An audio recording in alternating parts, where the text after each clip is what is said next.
नमस्कार, जय हिंद दोस्तों। आज हम पढ़ेंगे उत्तर प्रदेश जनगणना 2011। ये यूपी जीके की पहली क्लास होगी आपकी और फुल डिटेल में यूपी की जनगणना के बारे में हम जानेंगे।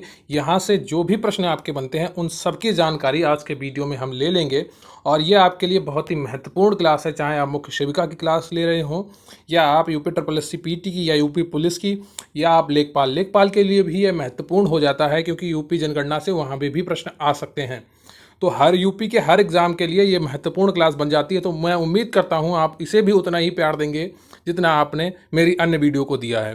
तो आप अच्छे से तैयारी करिए और ये बहुत ही अच्छी सीरीज़ है यूपी जीके की। डेली मैं एक वीडियो आपको दूंगा यूपी जीके का, तो आप इसे बहुत ही अच्छे से पढ़िए और कोशिश करिए कि डेली आप नोट्स बनाएं इन वीडियोज़ के। ठीक है, अगर आप नोट्स बनाएंगे तो आपको हर चीज़ याद होगी।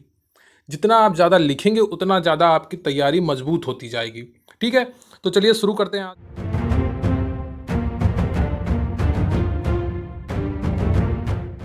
लेकिन उससे पहले मैं हमेशा की तरह आपसे रिक्वेस्ट करूंगा कि आप वीडियो को लाइक कर लें। आप चैनल पर नए हैं तो चैनल को सब्सक्राइब कर लें और आपके कमेंट बहुत ही महत्वपूर्ण है हमारे लिए। तो इसलिए आपके जो भी कमेंट हो वो आप कमेंट में लिखिए। आपका जो भी प्रश्न हो, वीडियो से रिलेटेड कोई हो या आपके मन में कोई दूसरी प्रश्न हो, आप कमेंट में ज़रूर लिखिए। आपको वीडियो कैसा लगा कमेंट में ज़रूर बताइए और हमारे Telegram channel quick revision classes को आप ज्वाइन कर लीजिए।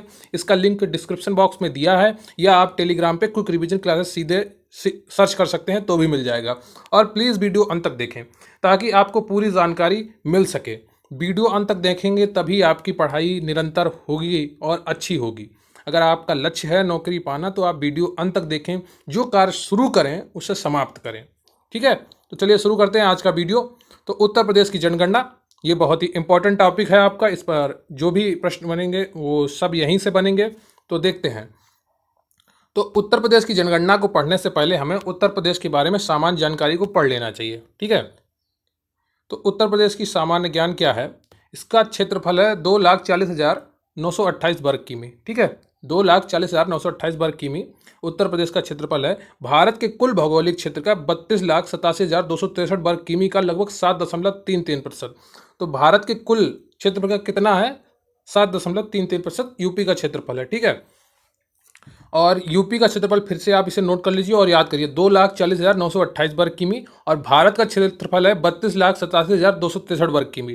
ठीक है, ये क्षेत्रफल की दृष्टि से भारत में इसका चौथा स्थान है। यूपी क्षेत्रफल की दृष्टि से भारत में चौथा स्थान है। आपको कमेंट करके बताना है कि क्षेत्रफल की दृष्टि से भारत में प्रथम स्थान पर कौन सा राज्य है। कमेंट करके आपको बताना है कि क्षेत्रफल की दृष्टि से भारत में प्रथम राज्य कौन सा है। ठीक है, इसकी राजधानी लखनऊ है, ये तो आपको पता ही होगा। इसके सीमावर्ती प्रदेश कौन कौन से हैं? तो उत्तराखंड है, हिमाचल प्रदेश है, हरियाणा है, राजस्थान है, मध्य प्रदेश है, छत्तीसगढ़ है, बिहार है, झारखंड एवं एक केंद्र शासित प्रदेश दिल्ली है। ठीक है, एक यूनियन टेरिटरी दिल्ली है। ठीक है, तो इस प्रकार उत्तर प्रदेश की सीमा से कुल 8 राज्य व एक केंद्र शासित प्रदेश लगते हैं। ठीक है, तो इस प्रकार उत्तर प्रदेश की सीमा कुल 8 राज्यों व एक केंद्र शासित प्रदेश से लगती है। यह भी जानकारी महत्वपूर्ण है आपके लिए, तो इसे याद रखिए। सर्वाधिक राज्यों को स्पर्श करने वाला जिला सोनभद्र है। ठीक है, यह देश का इकलौता ऐसा जिला है जो 4 राज्यों की सीमाओं को स्पर्श करता है। पहला तो ये उत्तर प्रदेश में है। ठीक है, तो इसे आप 5 राज्य भी कह सकते हैं। तो उत्तर प्रदेश में यह स्थित है और 4 राज्यों में की और सीमाओं को ये छूता है। तो मध्य प्रदेश, छत्तीसगढ़, बिहार और झारखंड। ठीक है, मध्य प्रदेश, छत्तीसगढ़, बिहार और झारखंड, इन 4 राज्यों को सोनभद्र छूता है। और सीमावर्ती देश नेपाल है। तो अब उत्तर प्रदेश की सीमा अंतर्राष्ट्रीय सीमा से भी लगती है। ठीक है, तो प्रमुख नदियां कौन कौन सी हैं यूपी की? गंगा नदी है, यमुना नदी है, रामगंगा नदी है, गोमती नदी है, केन नदी है, बेतवा नदी है, घाघरा नदी है। ठीक है, गोमती नदी पीलीभीत से निकलती है, ये आपको याद रखना है। कई बार पूछा गया है गोमती नदी का उद्गम स्थल कहाँ पर है। ये लखनऊ से होकर बहती है। ठीक है, सर्वाधिक वर्षा गोरखपुर में होती है। ठीक है, कहाँ पर होती है सर्वाधिक वर्षा? गोरखपुर में। और सबसे कम वर्षा मथुरा में होती है।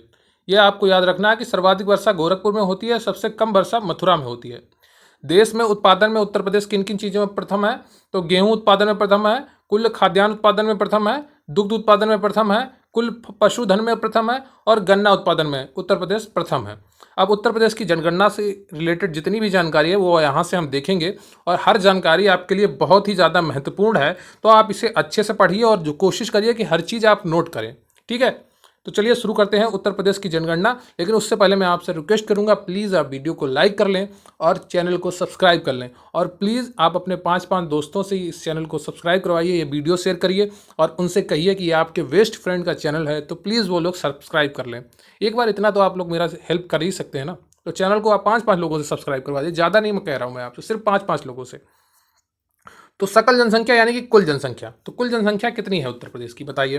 तो कुल जनसंख्या है 19,98,98,12,341। कितनी है? 19,98,12,341 यूपी की कुल जनसंख्या है। लेकिन अब तो बहुत बढ़ चुकी है, लेकिन ये 2011 की जनगणना के आंकड़े हैं।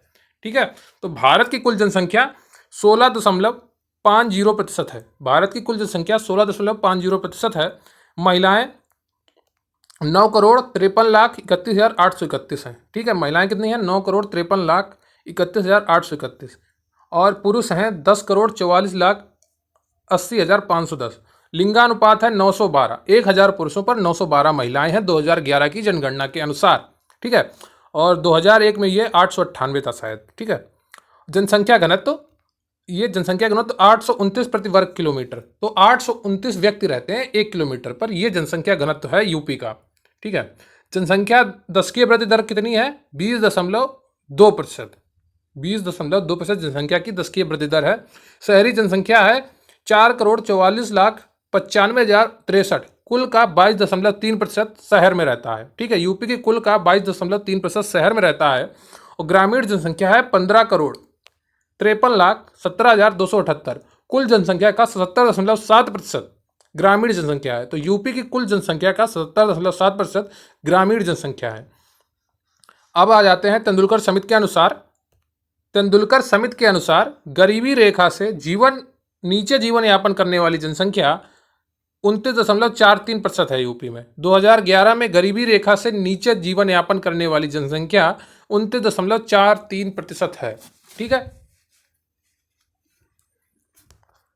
अब देख लेते हैं कुल साक्षरता दर। तो कुल साक्षरता दर 67.7% है। ये कई बार प्रश्न पूछा गया है, तो साक्षरता दर आपको याद रखनी है। महिला, पुरुष और नगरीय साक्षरता और ग्रामीण साक्षरता, सभी साक्षरताएं आपको ध्यान रखनी। कुल साक्षरता दर आपकी हो जाएगी 67.7%। पुरुषों की साक्षरता दर 77.3%। महिला साक्षरता दर 57.2%। नगरीय साक्षरता 75.1% और ग्रामीण साक्षरता है आपकी 65.5%। तो यूपी की कुल साक्षरता कितनी है? आपकी 67.7%। ये आपको याद रखनी है। फिर पुरुष साक्षरता है 77.3%। ठीक है, और महिला साक्षरता है आपकी 57.2% और नगरीय साक्षरता है आपकी 75.1% और ग्रामीण साक्षरता है आपकी 65.5%। ये आपको आंकड़े याद रखने हैं, ये कई परीक्षाओं में पूछे जा चुके हैं और आगे भी पूछे जा सकते हैं। तो सर्वाधिक जनसंख्या वाले 5 जिले कौन से हैं? प्रयागराज है जिसकी 59 लाख करीब जनसंख्या है। फिर मुरादाबाद है 47 लाख करीब जनसंख्या है। फिर गाजियाबाद है 46 लाख करीब जनसंख्या है। और फिर आजमगढ़ है और फिर लखनऊ है। ठीक है, 5वें नंबर पर लखनऊ आता है, प्रथम में प्रयागराज है। तो प्रयागराज लगभग हर चीज़ में जो सर्वाधिक में आता है वो प्रयागराज में सर्वाधिक है। ठीक, साक्षरता को छोड़कर यहाँ पर नवजात शिशु भी सबसे ज़्यादा है, यहाँ पर महिलाओं की जनसंख्या भी ज़्यादा है। तो सर्वाधिक जनसंख्या वाले 5 जिले प्रयागराज, मुरादाबाद, गाजियाबाद। ठीक है, फिर अगला है सबसे कम जनसंख्या वाले 5 जिले कौन से हैं? महोबा है करीब 9.25 लाख की जनसंख्या, 8,75,958। फिर चित्रकूट है 9,91,730। फिर हमीरपुर है 11,04,285।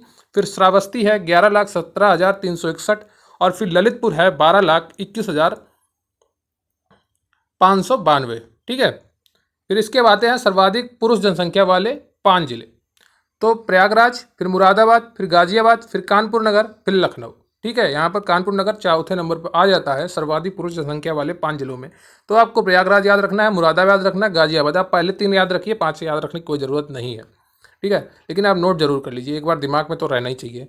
सर्वाधिक महिला जनसंख्या वाले 5 जिले, तो प्रयागराज, देखिए प्रयागराज यहाँ पर भी ज़्यादा है, आजमगढ़, जौनपुर, मुरादाबाद, लखनऊ। लेकिन देखिए यहाँ पर आजमगढ़ दूसरे नंबर पर आ जाता है सर्वाधिक महिला जनसंख्या वाले 5 जिलों में। ठीक है, लेकिन पुरुष वाली जनसंख्या वाले सर्वाधिक पुरुष वाले में मुरादाबाद है दूसरे नंबर पर। ठीक है, तो यह फर्क आपको याद रखना है। तो वृद्धि दर कितनी थी यूपी में?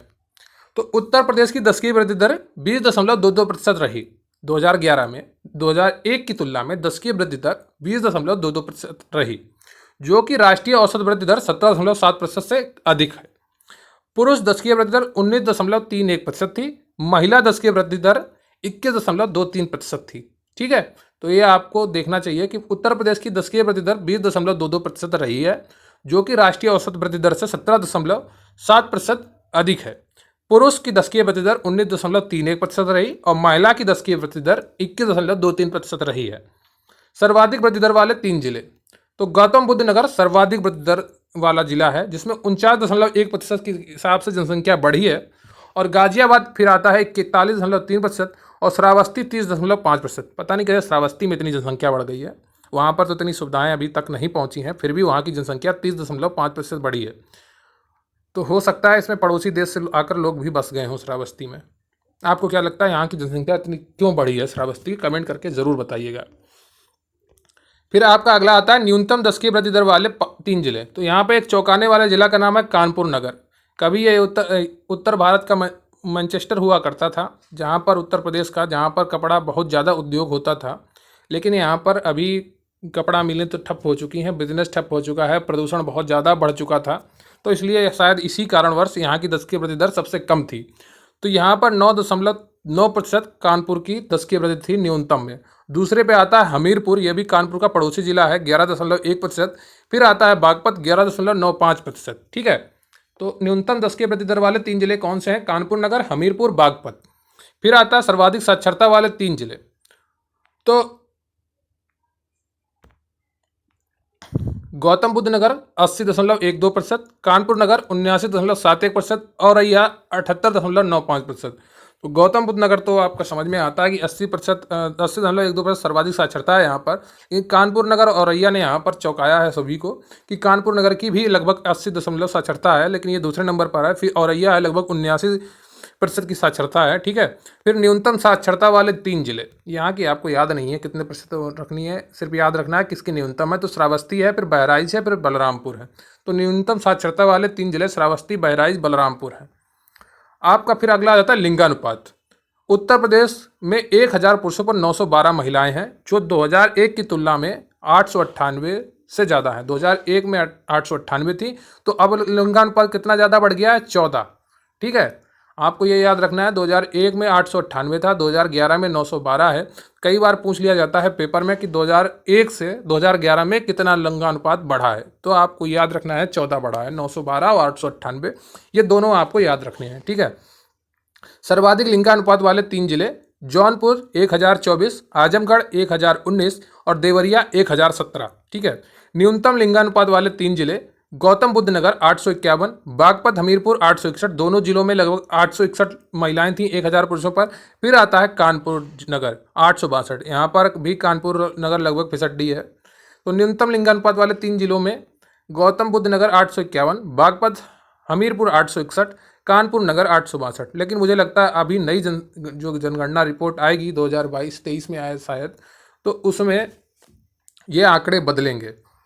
तो ये रहा आपका यूपी जीके का पहली क्लास, जिसमें उत्तर प्रदेश की जनगणना 2011 के बारे में पूरी जानकारी आपको दी गई, जो आपके हर एग्ज़ाम के लिए बहुत ही महत्वपूर्ण है, आने वाले भर्तियों के एग्ज़ाम के लिए।